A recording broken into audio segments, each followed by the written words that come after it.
Bonsoir, chers amis auditeurs, bonsoir, chers frères et sœurs. Que le nom de notre Dieu soit loué dès maintenant et à jamais. Je bénis le nom de notre Seigneur Jésus-Christ, le Maître de l'univers, celui-là qui a veillé sur nous jour et nuit. Il a permis à ce que nous soyons en ce moment d'intercession pour élever nos prières vers lui, vers le trône de la grâce, pour élever nos voix, car il est bon, il est merveilleux. Pour commencer ce moment d'intercession, n'est-ce pas, nous allons commencer par le chant numéro 135 des hymnes et louanges.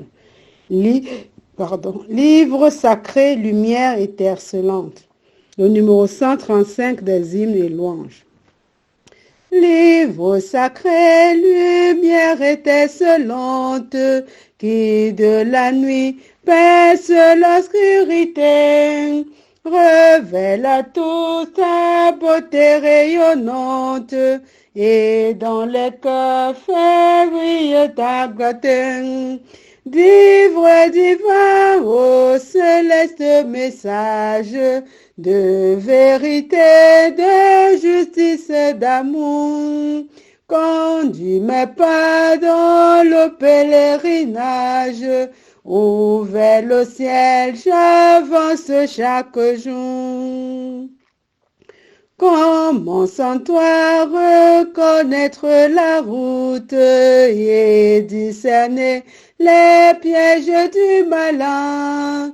C'est toi qui seul peux dissiper le doute et du salut indique le chemin. Livre divin, ô céleste message de vérité, de justice et d'amour, conduis mes pas dans le pèlerinage, ouvert le ciel, j'avance chaque jour. Rassure-moi quand mon âme est tremblante, console-moi dans les jours de douleur. Si je faiblis quand la lutte est ardente, montre ma foi celui qui rend vainqueur. Livre divin, ô céleste message de vérité, de justice et d'amour, conduis mes pas dans le pèlerinage, ouvert le ciel, j'avance chaque jour.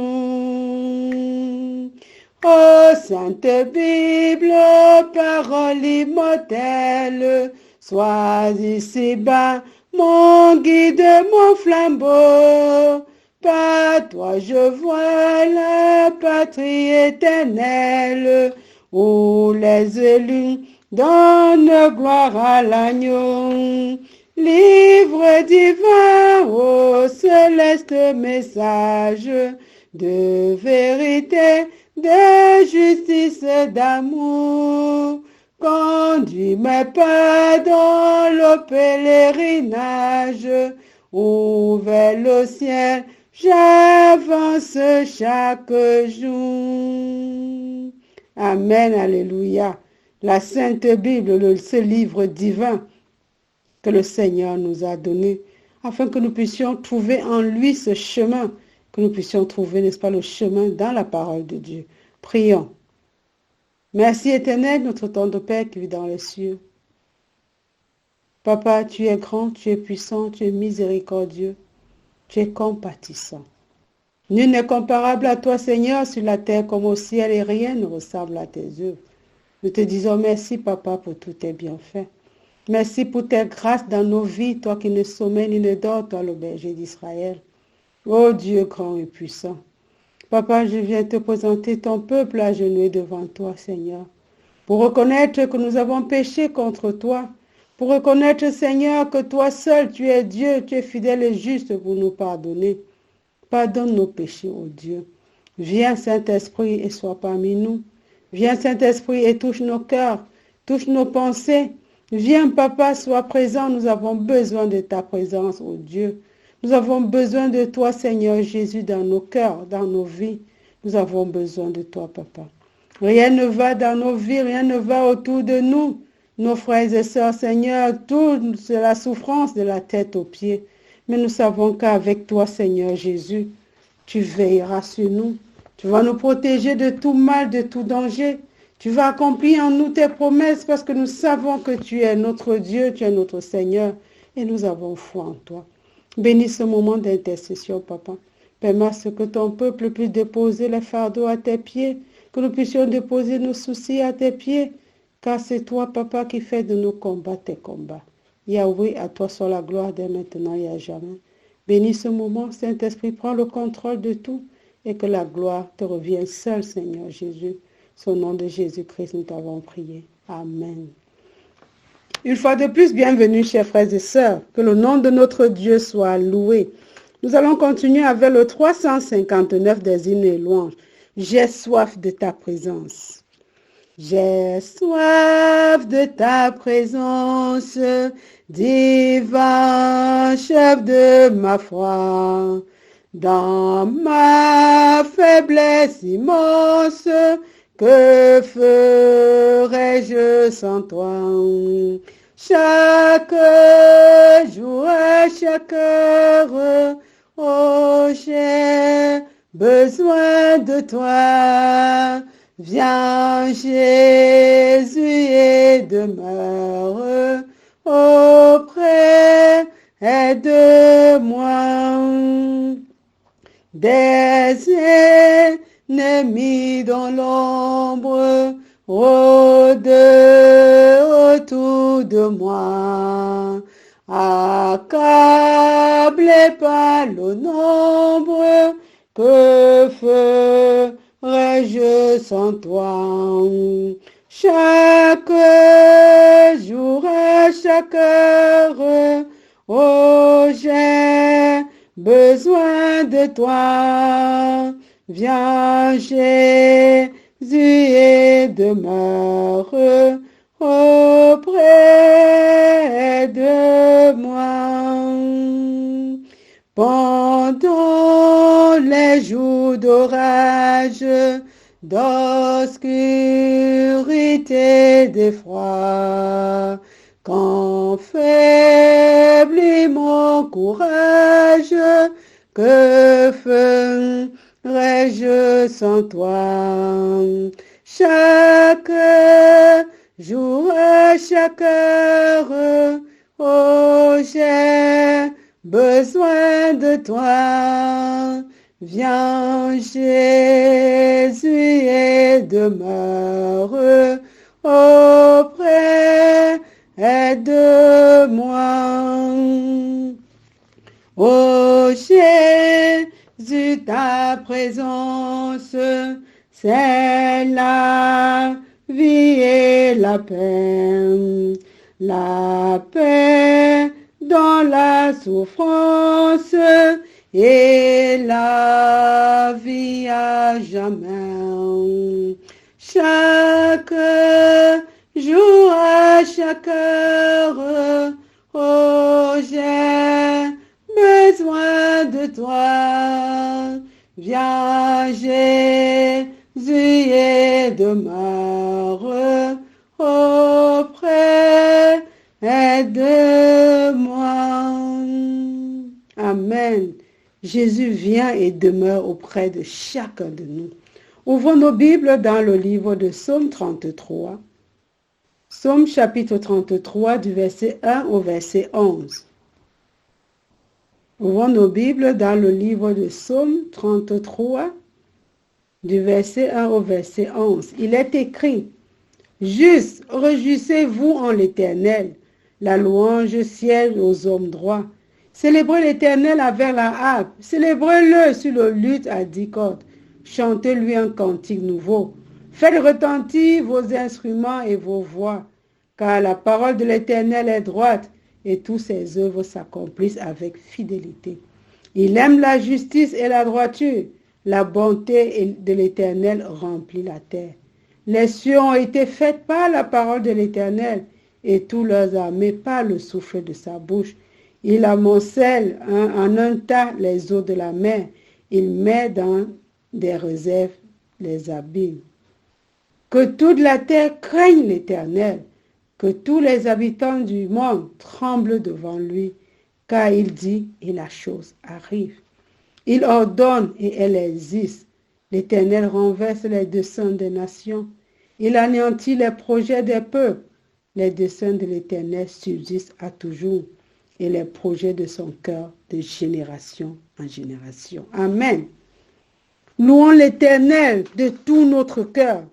Louons le Dieu des cieux, car c'est lui qui a fait les cieux par sa parole. C'est lui qui a créé ce monde dans lequel nous vivons. Que toute la terre craigne l'Éternel. Oh, chers frères et sœurs, nous allons commencer, n'est-ce pas, par une prière de repentance. Nous allons demander à Dieu de nous pardonner. Il y a des décisions que nous avons prises sans consulter Dieu, sans craindre Dieu. Car il nous dit que toute la terre craigne l'Éternel et que tous les habitants du monde tremblent devant lui. Parce que quand il dit, la chose arrive. Il a veillé sur toi et moi durant toute la semaine. Il a été toujours là, comme nous avons chanté tout à l'heure. J'ai soif de ta présence. Chaque jour, à chaque heure, j'ai besoin de toi. Tous, nous avons besoin de Jésus. Nous avons besoin de Jésus dans nos vies. Nous avons besoin de Jésus. Pour quoi que ce soit, pour nos décisions, pour tout, nous avons besoin de Jésus. Mais peut-être que durant cette semaine, nous avons fait ce qui est mal à ses yeux. Nous nous sommes mal comportés, nous n'avons pas témoigné la bénédiction de Dieu dans notre vie, nous n'avons pas témoigné de la grâce de Dieu dans notre vie. Nous allons commencer par une prière de repentance. Je vais accorder 3 minutes et chacun de nous va prier pour demander pardon à Dieu. Pardon pour nos fautes, pour nos péchés, pour nos iniquités. Pardon pour tous nos manquements. Pardon. Parce qu'il arrive aussi que nous péchons souvent en pensée, on oublie. Mais faisons comme l'autre, où il faisait souvent des sacrifices et Dieu, peut-être ses enfants, pendant la fête, ils ont fait du mal à Dieu, ou pendant leur jeunesse, ou pendant peut-être la journée. Ils ont désobéi à Dieu. Ils demandent pardon à Dieu. Demandons pardon pour nous, pour nos enfants, pour nos familles, pour nos amis. Demandons pardon à ce Dieu grand et redoutable. Demandons pardon à ce Dieu, car ses projets, n'est-ce pas, les projets de son cœur, dus de génération en génération, les desseins que l'Éternel fait, n'est-ce pas, subsistent à toujours. Ce Dieu qui ne change pas, ce Dieu que le temps n'a pas effet sur lui, ce Dieu qui ne vieillit pas, qui est le même hier, aujourd'hui, éternellement. Demandons pardon à Dieu. Je vais accorder 3 minutes. Et pendant ce temps, n'est-ce pas, il y aura un silence. Parce que moi aussi, je vais demander pardon à Dieu. Et que Dieu exauce nos prières. Prions. Éternel notre temps de Père qui vit dans les cieux, merci Papa. Merci Yahweh. Parce qu'il n'y a que toi seul Seigneur qui peut pardonner nos péchés. Dieu grand, Dieu redoutable, Dieu puissant. Papa, nous te demandons pardon pour nos péchés, pour nos iniquités. Nous avons péché contre toi, Seigneur. Nous avons fait ce qui est mal à tes yeux. En sorte que tu sois, Seigneur, juste dans ta sentence et sans reproche dans ton jugement. Yahweh, nous nous humilions devant toi. Nous reconnaissons, Seigneur, que nous sommes pécheurs. Nous reconnaissons, oh Dieu, que nous avons eu de mauvaises pensées. Nous reconnaissons, Papa, que nous t'avons humilié, nous t'avons régné, nous avons tout fait ce qui est mauvais. Pardonne-nous, Seigneur, tes Seigneurs. Pardonne-nous, ô roi. Pardonne nos iniquités, Papa. Pardonne nos familles, pardonne nos enfants. Le pardon est auprès de toi, ô Dieu, afin qu'on te craigne. Merci, Seigneur, parce que tu as dit, tu es loin de nous nos transgressions. Comme un père a compassion de ses enfants, tu as compassion de ceux qui te craignent. Aie compassion de nous, Seigneur, aie pitié de nous. Et exauce nos prières, roi des rois. Merci pour ce temps que tu nous accordes de demander pardon. Oh Dieu, pardonne-nous, Papa. Que seule ta volonté soit faite. C'est dans le nom précieux de Jésus-Christ nous t'avons prié. Amen. Amen. Nous allons continuer avec le numéro 268 des hymnes et louanges. Jésus par ton sang précieux. 268. Jésus, par ton sang précieux, a lavé mon iniquité. Regarde-moi du haut des cieux, dis-moi que tu m'as pardonné. J'ai longtemps erré, cœur rebelle, mais j'entends ta voix qui m'appelle. Au pied de ta croix maintenant,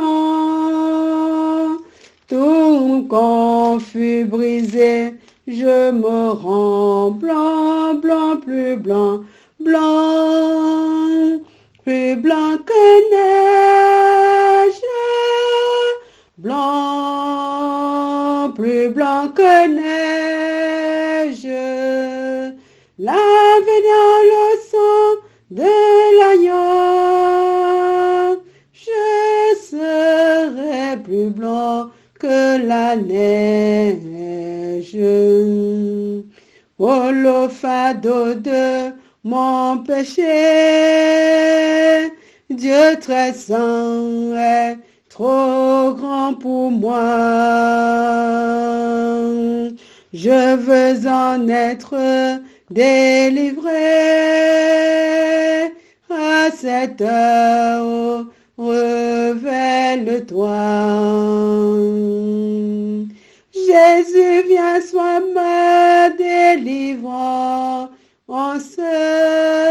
Seul tu peux calmer ma souffrance. Au pied de ta croix maintenant,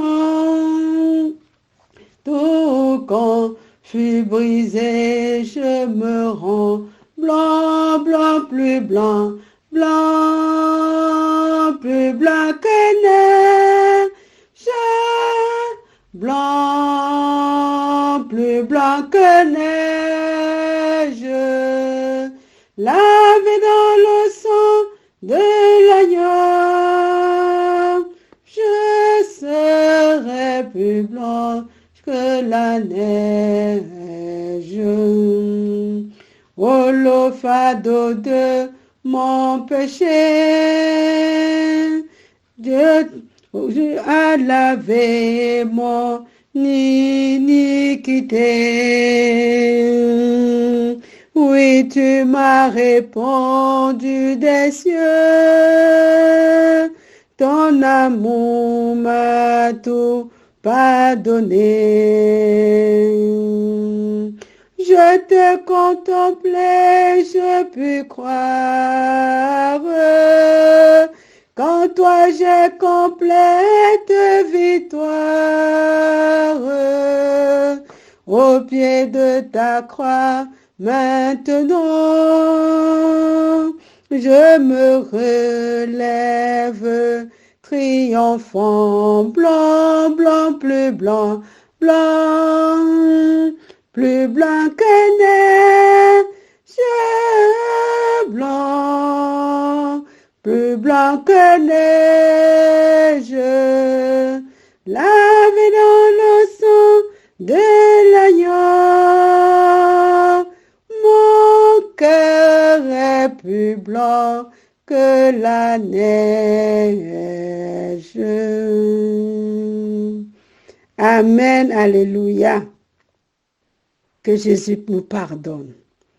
Chers amis auditeurs, chers frères et sœurs, ce soir, ma petite méditation a pour titre « Seigneur, change mon cœur ».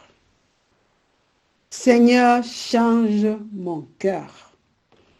Nous allons lire dans le livre de Jonas, chapitre 4. Nous allons lire tout le chapitre, il n'y a que 11 versets. Jonas, chapitre 4. Nous connaissons toute l'histoire, mais j'ai choisi, n'est-ce pas, de lire avec vous le dernier chapitre, qui est le chapitre 4. Jonas, chapitre 4, il est écrit « Cela de plus fort à Jonas, et il fut irrité. Il implora l'Éternel et il dit, « Ah, Éternel, n'est-ce pas ce que je disais? quand j'étais encore dans mon pays, c'est ce que je voulais prévenir en fuyant à Tarsis, car je savais que tu es un Dieu compatissant et miséricordieux, lent à la colère et riche en bonté, et qui se te repent du mal. Maintenant, Éternel, prends-moi donc la vie. C'est la mort, car la mort m'est préférable à la vie. L'Éternel répondit, fais-tu bien de t'irriter? Et Jonas sortit de la ville et s'assit à l'orient de la ville. Là, il se fit une cabane et il s'y tint à l'ombre jusqu'à ce qu'il vit ce qui arriverait dans la ville. L'Éternel Dieu fit croître un ricin qui s'éleva au-dessus de Jonas pour donner de l'ombre sur sa tête et pour lui ôter son irritation. Jonas éprouva une grande joie à cause de ce ricin. Mais le lendemain, à l'aurore, Dieu fit venir un ver qui piqua le ricin et le ricin sécha. Au lever du soleil, Dieu fit souffler un vent chaud d'Orient et le soleil frappa sur la tête de Jonas au point qu'il tomba en défaillance. Il demanda la mort et dit, la mort m'est préférable à la vie. Dieu dit à Jonas, fais-tu bien de t'irriter à cause du ricin? Il répond, je fais bien de m'irriter jusqu'à la mort. Et l'Éternel dit, tu as pitié du ricin qui ne t'a coûté aucune peine et que tu n'as pas fait croître, qui est né dans une nuit et qui a péri dans une autre nuit. Et moi, je n'aurai pas pitié de Ninive, la grande ville dans laquelle je trouve plus de 120 000 hommes qui ne savent pas distinguer leur droite de leur gauche et des animaux en grand nombre. Quand j'ai lu l'histoire de Jonas, mes frères, mes sœurs, chers amis auditeurs, j'ai dit, Seigneur, change mon cœur. Change mon cœur parce qu'en nous, nous avons une part de Jonas. Nous avons une part de Jonas en nous. L'histoire nous raconte, Ninive était un peuple qui péchait constamment, qui était méchant, qui avait un cœur dur. Mais Dieu a envoyé Jonas là-bas pour prêcher dans cette ville. Repentez-vous, repentez-vous, Dieu va vous détruire. La méchanceté n'est pas bien, le mal que vous faites n'est pas bien, repentez-vous. Mais qu'est-ce que Jonas a fait? Jonas a fui. Il n'est pas parti où Dieu l'a envoyé.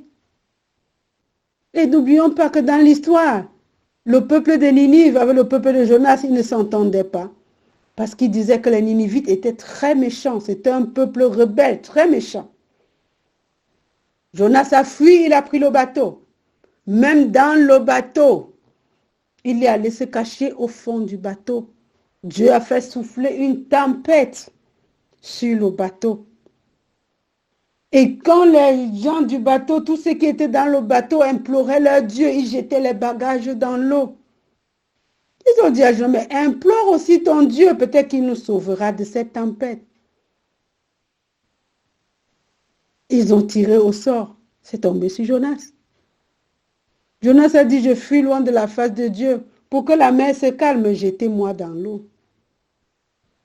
Même après avoir jeté Jonas dans l'eau, Dieu encore qui est miséricordieux, qui est tellement bon, a envoyé le poisson venir avaler Jonas. Jonas a fait 3 jours dans le ventre du poisson. Dans le ventre du poisson, Jonas a prié. Et Dieu a exaucé. On voit cela, n'est-ce pas, dans le chapitre 2. Il dit, dans ma détresse, j'ai invoqué l'Éternel et il m'a exaucé. Du sein du séjour des morts, j'ai crié et tu as entendu ma voix. Le Seigneur a exaucé la prière de Jonas. Et le poisson est allé vomir Jonas où? À Ninive. Le poisson allait vomir Jonas à Ninive, où il ne voulait pas partir, où il a désobéi, il a fui pour aller à Tarsis. Il a désobéi à la voix de Dieu. Mais le poisson l'a ramené où il a pris le sens inverse. Mais où le poisson l'a récupéré, il l'a ramené dans le sens où Dieu voulait qu'il aille. Jonas arrive à Ninive. Et qu'est-ce qu'il fait? Il se met à prêcher. Il se met à dire, repentez-vous, repentez-vous, Dieu va vous détruire. Mais quand on lit toute l'histoire de Jonas, on se dit parfois, ce qui sortait de la bouche de Jonas, ce n'était pas ce qu'il y avait au fond de son cœur. Parce que Jonas disait, repentez-vous, changez de vie, sinon Dieu va détruire la ville, sinon Dieu va vous détruire jusqu'aux animaux. Mais on a l'impression qu'au fond de son cœur, il disait, vous allez tous mourir. Vous allez tous périr, vous êtes méchants, vous êtes rebelles, vous allez tous périr. Mais la bouche de Jonas disait autre chose et son cœur disait autre chose. Ce Dieu bon et merveilleux, ce Dieu tellement grand. Quand Jonas a fait la prédication, Jonas a prêché, changez de vie, changez vos cœurs. Même le roi de Ninive a compris la prédication de Jonas. Et tous, jusqu'aux bêtes, jusqu'aux animaux, ils se sont repentis. Ils ont demandé pardon à Dieu et se sont repentis de leur faute, de leur péché. Ils ont demandé à Dieu de changer leur cœur.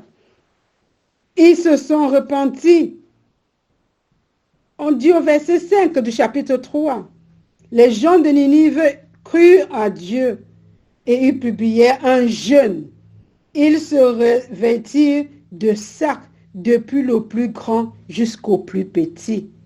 La chose parvint au roi de Ninive et il se leva de son trône, ôta son manteau, se couvrit d'un sac et s'assit sur la cendre. Quand le roi a compris, tout le peuple a compris la prédication de Jonas, ils se sont repentis. Le roi a abandonné son trône. Il a enlevé les habits somptueux. Il a enlevé tout ce qui était paré d'or en lui. Il a revêtu un sac. Il s'est assis sur la cendre. Il s'est assis sur la cendre.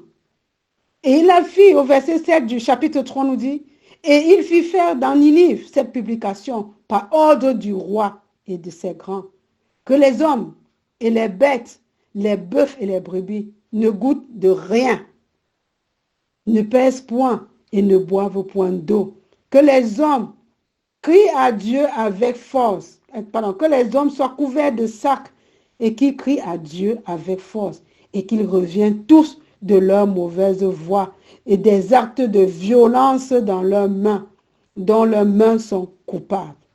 Qui sait si Dieu ne reviendra pas et ne se repentira pas, et s'il ne renoncera pas à son ardente colère, en sorte que nous ne périssons point. Oh Seigneur, Jonas a prêché, sa bouche disait autre chose, mais son cœur, c'était autre chose.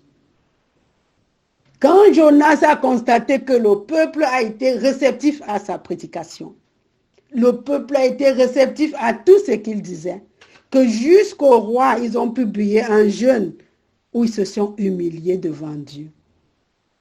Et quand il a su que Dieu ne devait plus détruire Ninive, le chapitre 4 nous dit, cela de plus fort à Jonas. Jonas n'était pas content. La même bouche de Jonas qui prêchait aux gens, repentez-vous. Et qu'au fond de son cœur, il disait, vous allez périr parce que vous êtes méchants, vous avez les mauvaises actions.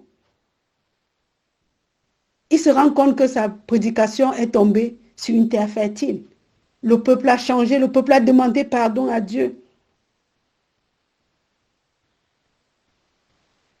Et on nous dit au verset 10, n'est-ce pas, du chapitre 3, Dieu vit qu'il agissait ainsi et qu'ils revenaient de leur mauvaise voie. Alors Dieu se repentit du mal qu'il avait résolu de leur faire et il ne le fit pas.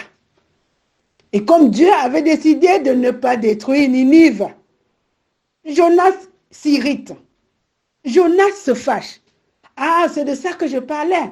C'est pour ça que je ne voulais pas venir. Parce que tu devais les pardonner. C'est pour ça que je ne voulais pas. C'est ce que je disais depuis mon pays, pardon.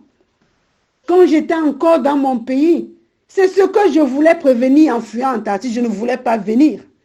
Parce que je sais que tu es un Dieu comment? Miséricordieux, compatissant. Je sais que tu es un Dieu bon, lent à la colère et riche en bonté. Et qui se repent du mal. Jonas s'irrite. Parce que Dieu a décidé de faire du bien au peuple de Ninive. Dieu a décidé de pardonner le peuple de Ninive. Jusqu'à réclamer, il préfère mourir. C'est de ça qu'il prévenait.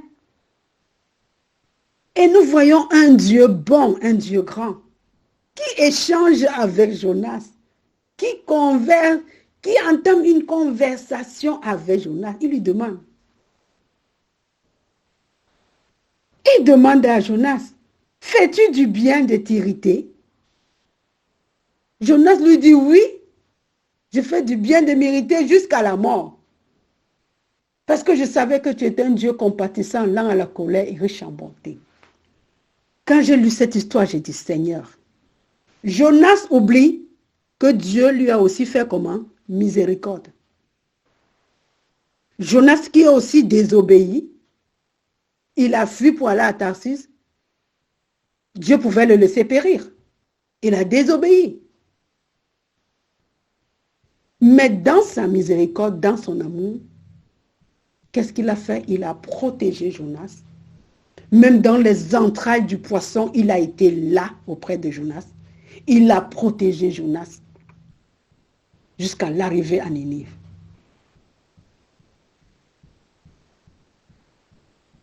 Mais le peuple de Ninive qui a crié à Dieu, Dieu aussi a pardonné. Je disais tantôt que nous avons une part de Jonas en nous. Pourquoi? Parce que, chers frères et sœurs, chers amis auditeurs, nous avons une part de Jonas en nous. Nous sommes ce genre d'enfants de Dieu que nous seuls, nous pouvons mériter le pardon, la miséricorde de Dieu, pas les autres. Nous sommes ce genre d'enfants de Dieu, de chrétiens, que quand nous voyons Dieu pardonner à un autre, qu'est-ce qu'on fait? On n'est pas content, on boude. On boude. Parce que c'est nous seuls, nous croyons que c'est nous seuls qui méritons la miséricorde de Dieu. Le peuple de Ninive, c'est vrai, ils étaient pécheurs. Mais la Bible nous dit, quand on se repent, Dieu est fidèle et juste pour nous pardonner. Nous sommes souvent face à des situations dans la vie où nos frères, nos sœurs, nos amis passent par des situations difficiles et que Dieu pardonne. Mais est-ce que nous nous pardonnons? Nous restons encore sur leur péché où ils étaient tombés. Ah non, ça ne doit pas se faire. Ils ont divorcé et ils se sont remariés. C'est pas possible. Ça ne va pas monter, ça ne va pas descendre. Non, Dieu l'a pardonné. Dieu l'a pardonné. Ta vie aussi, il y a des choses sombres dans ta vie que Dieu a pardonnées. Dieu pardonne ses enfants quand on lui demande pardon.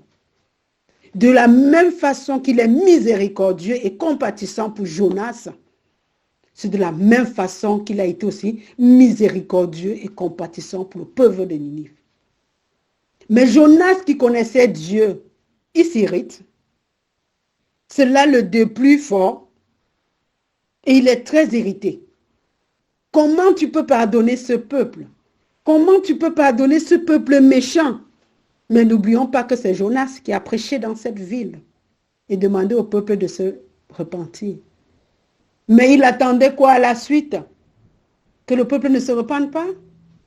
Qu'est-ce qu'il attendait? Que le peuple durcisse le cœur et que Dieu détruise ce peuple? Qu'est-ce qu'il attendait de ce peuple en allant prêcher? En disant, repentez-vous, Dieu va vous détruire si vous ne changez pas. Maintenant que le peuple change, Il n'est pas content, il est triste. Il est fâché. Oh, chers amis auditeurs, nous sommes comme ça. Que Dieu change nos cœurs. La même miséricorde que tous les jours on dit à Dieu, pardonne-moi Seigneur, sois apaisé envers moi, pardonne mes iniquités. Ton frère, ta soeur prie de même devant Dieu, il pleure pour ce pardon. Il demande aussi à Dieu de le pardonner. Et lui aussi, il mérite ce pardon, parce que tous nous sommes des créatures de Dieu. Tous nous sommes des créatures. Dieu a fait pousser un ricin qui a mis l'ombre sur Jonas. Et dès que le ricin est mort, on nous dit, l'ombre est arrivée, Jonas était très très content. Jonas a éprouvé une grande joie. On commence au verset 6 du chapitre 4 de Jonas qui dit, l'Éternel Dieu fit croître un ricin qui s'éleva au-dessus de Jonas pour donner de l'ombre sur sa tête et pour lui ôter son irritation. Jonas éprouva une grande joie à cause du ricin. À cause du ricin qui est un arbre, Jonas a éprouvé une très grande joie. Mais les êtres humains qui étaient devant lui, toute une grande ville, que Dieu a décidé de sauver, Jonas était fâché. Écoutons la réponse de Dieu, nous allons lire, n'est-ce pas, du verset 9 au verset 11, qui dit, Dieu dit à Jonas, fais-tu bien de t'irriter à cause du ricin?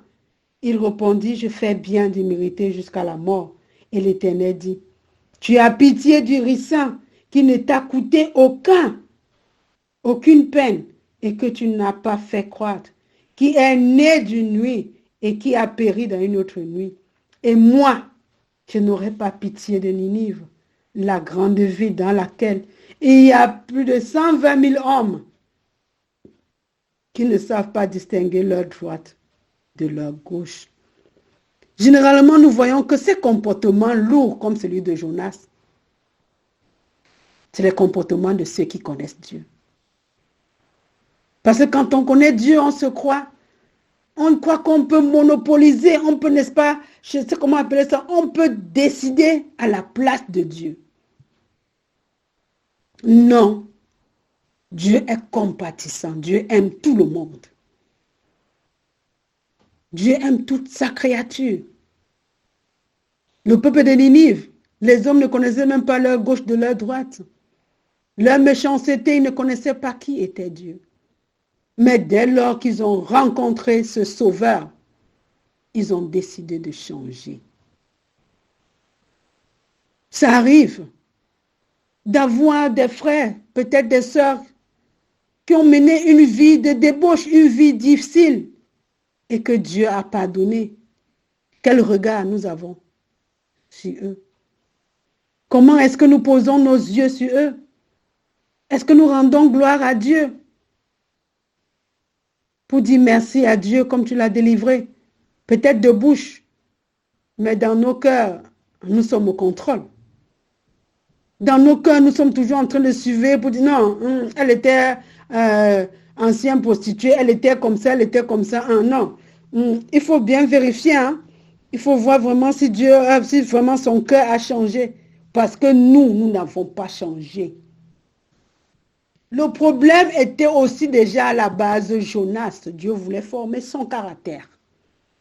Même si le peuple de Ninive aussi avait un problème de méchanceté, de mauvais cœur, Jonas l'avait aussi. Bien qu'il ait Dieu en lui, Jonas l'avait aussi. Jonas avait aussi ce cœur.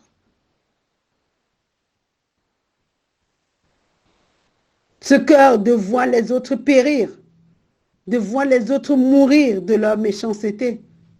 Jonas avait aussi ce cœur. Nous aussi, nous avons ce cœur. Nous avons ce cœur de voir comment Dieu aime la créature, comment Dieu délivre les peuples. Est-ce que ce qui sort de nos bouches, c'est ce qui vient du fond de notre cœur?